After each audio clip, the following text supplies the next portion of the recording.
नमस्कार, स्वागत है आपका बिहार समाचार में। इस वीडियो में हम बात करेंगे बिहार की अब तक की सभी बड़ी खबरों के बारे में। सभी खबरें आपके काम की और सिलेक्टेड हैं। तो आज की बड़ी खबरों पर बात करने से पहले आपसे एक छोटी सी अनुरोध है कि इस वीडियो को एक प्यारा सा लाइक अवश्य कर दीजिएगा। आपका एक लाइक करना ही हमारी मेहनत का फल होता है। तो चलिए शुरुआत करते हैं आज की पहली बड़ी खबर से।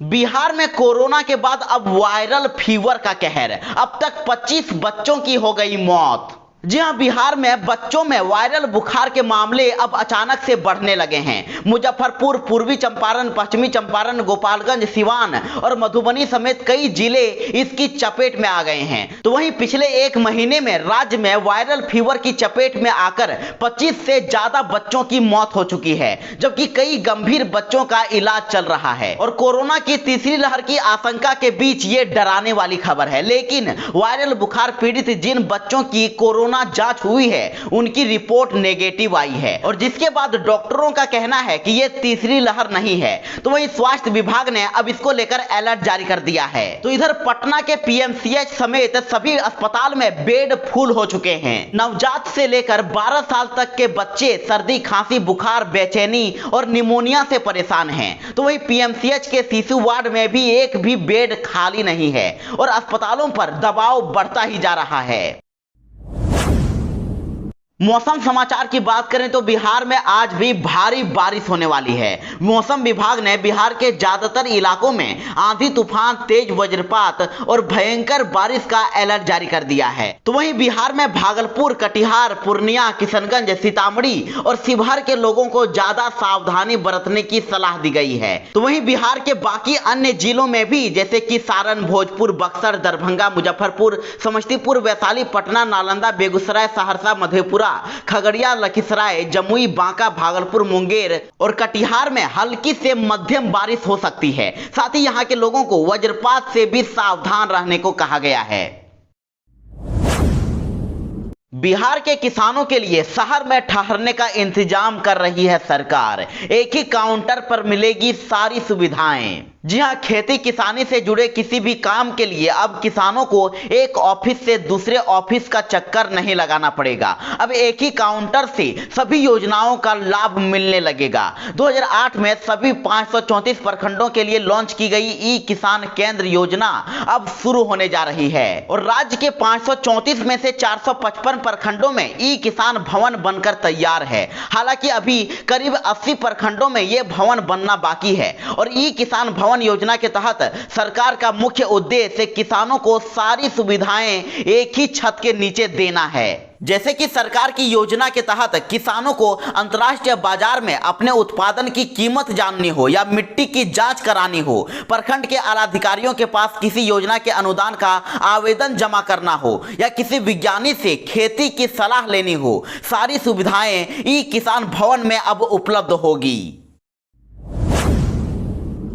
तेजस्वी यादव का पैसे बांटने वाला वीडियो हुआ वायरल, तो जदयू ने ईसी से कर दी शिकायत। जी हां, नेता प्रतिपक्ष तेजस्वी यादव की एक वीडियो सोशल मीडिया पर खूब वायरल हो रही है, जिसमें तेजस्वी यादव गोपालगंज के बैंकुटपुर में कुछ महिलाओं को पैसे बांटते नजर आ रहे हैं, और जिसको लेकर अब जदयू ने चुनाव आयोग से शिकायत कर दी है। नीरज कुमार ने इसे आचार संहिता का उल्लंघन बताया है। दरअसल वीडियो में यह देखा और सुना जा सकता है कि तेजस्वी उन महिलाओं को बताते हैं कि वे आरजेडी सुप्रीमो लालू प्रसाद यादव के बेटे तेजस्वी यादव हैं। तो तेजस्वी द्वारा खुद अपना परिचय महिलाओं को दिए जाने पर जदयू ने तंज कसा है। जदयू का कहना है कि उनकी अपनी कोई पहचान नहीं है, वे अनुकंपा पर नेता बने हुए हैं। तो इधर राजद के प्रदेश प्रवक्ता चितरंजन गगन ने भी कह दिया है कि चुनाव आयोग द्वारा चरणवार आचार संहिता लागू की गई है। नेता प्रतिपक्ष का यह वीडियो जहां का है वहां दिसंबर में चुनाव है, इसलिए वहां अभी आचार संहिता नहीं लगी है। और साथ ही पंचायत का चुनाव न तो दल के आधार पर हो रहा है और न तेजस्वी यादव पंचायत का चुनाव लड़ने जा रहे हैं, इसलिए यह वीडियो कहीं से भी आचार संहिता का उल्लंघन नहीं है। उन्होंने कहा कि सरकार की सहायता जिन जरूरतमंदों तक नहीं पहुंच रही है उन्हें नेता प्रतिपक्ष तेजस्वी यादव द्वारा मदद पहुंचाना यदि जदयू भाजपा की नजर में गलत है तो सरकार उन्हीं की है। तेजस्वी यादव को गिरफ्तार कर लें। बिहार में अब घोटालों को दबाना या घोटालेबाजों को बचाना होगा मुश्किल। सरकार लागू करेगी ऑडिट कोड। और आने वाले दिनों में बिहार के अंदर घोटालों को दबाना या घोटालेबाजों को बचाना आसान नहीं होगा। सरकार ने इसके लिए तैयारी पूरी कर ली है। अब ऑडिट के स्वरूप बड़ा बदलाव किया जा रहा है और बिहार में अब तक 11 तरह की ऑडिट कराई जाएगी और ऐसा करने पर अब घोटाले करने वाले आसानी से कानून की जद में आ जाएंगे। इससे उनमें डर पैदा होगा। राज्य के आंतरिक अंगेक्षण की प्रक्रिया दुरुस्त होने से सरकारी धन की बर्बादी रुकेगी। आवश्यक खर्च पर लगाम लगाकर जनता की बेहतरी को संसाधन लगाया जा सकेगा। राज्य में राजस्व संग्रह में कमी के ठिकानों को समय रहते पहचाना जा सकेगा।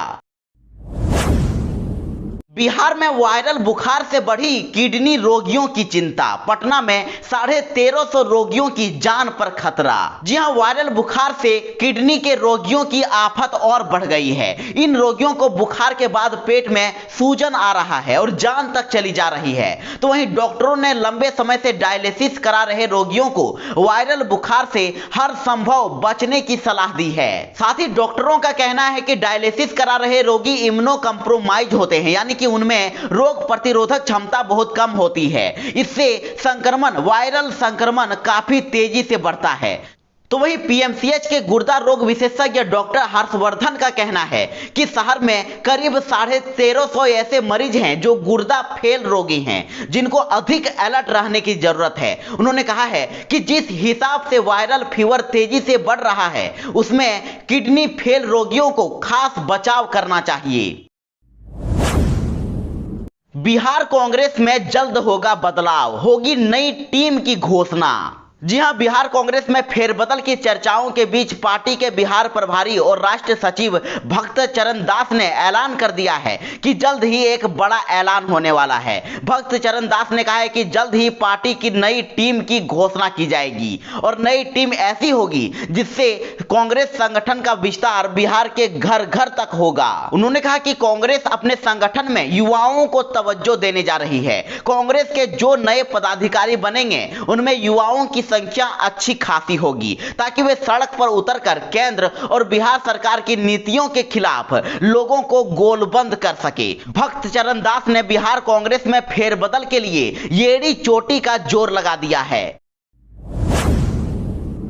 अब बिहार पंचायत चुनाव को लेकर जिलों का दौरा नहीं कर पाएंगे मंत्री और विधायक, आदेश हुआ जारी। जी हां, बड़ी खबर है कि राज्य निर्वाचन आयोग ने पंचायत चुनाव की अधिसूचना जारी होने के बाद पूर्व की योजनाओं पर काम जारी रखने का तो निर्देश दिया है, लेकिन उन योजनाओं के निरीक्षण के बहाने पंचायत भ्रमण और लोगों के जुटान पर पाबंदी लगा दी है और इस क्रम में शिलान्यास और उद्घाटन समारोहों पर भी रोक जारी रहेगी। दरअसल लोगों की ओर से आयोग से शिकायत की गई है कि माननीय योजनाओं के निरीक्षण के बहाने पंचायतों में जा रहे हैं, वह मतदाताओं को प्रभावित करने का भी प्रयास कर रहे हैं। तो इस पर आयोग ने यह निर्देश जारी किया है। आयोग ने कहा है कि माननीय सरकारी दौरे पर पंचायतों में नहीं जाएंगे और इस दौरान निरीक्षण आदि के नाम पर लोगों का जुटान भी नहीं कर सकेंगे। आयोग ने जिला प्रशासन को ऐसे कार्यक्रमों पर नजर रखने का निर्देश दिया है और साथ ही कहा गया है कि यदि ऐसा कोई मामला सामने आता है तो आदर्श आचार संहिता के तहत केस दर्ज किया जाएगा। डेंगू कोरोना के बाद अब बिहार में स्वाइन फ्लू ने बढ़ाई टेंशन। पटना में मरीज मिलने से स्वास्थ्य विभाग में मचा हड़कंप। जी हां, बिहार में कोरोना और डेंगू के बाद अब स्वाइन फ्लू का भी खतरा मंडराने लगा है। राजधानी पटना में इसके 2 मरीज भर्ती कराए गए हैं और स्वाइन फ्लू के मरीज आने की खबर के बाद स्वास्थ्य विभाग में हड़कंप मच गया है। बिहार में स्वाइन फ्लू का इस साल का ये पहला केस सामने आया है। तो वहीं स्वास्थ्य विभाग से मिली जानकारी के मुताबिक पटना के निजी अस्पताल में स्वाइन फ्लू के 2 मरीज भर्ती कराए गए हैं। स्वास्थ्य विभाग स्वाइन फ्लू के मरीज के आने के बाद अलर्ट मोड पर आ गया है। तो वहीं मरीज का इलाज जारी है और हालत अभी स्थिर बताई जा रही है। बिहार की पहली 8 लेन सड़क पटना में लगभग बनकर हुआ तैयार, 90% काम हुआ पूरा। जी हां, बिहार में अब तक आपने 4 लेन या 6 लेन की सड़क देखी होगी, लेकिन अब 8 लेन की सड़क भी देखने को मिलने वाली है। राजधानी पटना में बनने वाली इस सड़क का काम पूरा होने पर है, 90% काम पूरा हो चुका है और कुछ बाधाओं के कारण 10% काम रुका हुआ है, लेकिन अगले साल तक इस सड़क का काम पूरा होने और उद्घाटन की तैयारी की जा रही है और 8 लेन की ये सड़क राजधानी पटना में तैयार हो रही है। पटना के सगुना मोड़ से दानापुर रेलवे स्टेशन तक ये सड़क बनाई जा रही है और सरकार का कहना है कि ये सड़क राजधानी के लोगों के लिए खास सौगात होगी। इस सड़क के निर्माण के बाद राजधानी के पश्चिमी हिस्से के विकास में काफी तेजी आएगी। तो वहीं पटना के बाहर पश्चिमी और दक्षिणी पटना का राजधानी से सीधा संपर्क होगा और साथ ही पटना से बिहटा या आरा सासाराम की ओर जाने वाले सड़कों को जाम का सामना नहीं करना पड़ेगा और पटना से बिहटा जाना अब 30 मिनट का सफर रह जाएगा।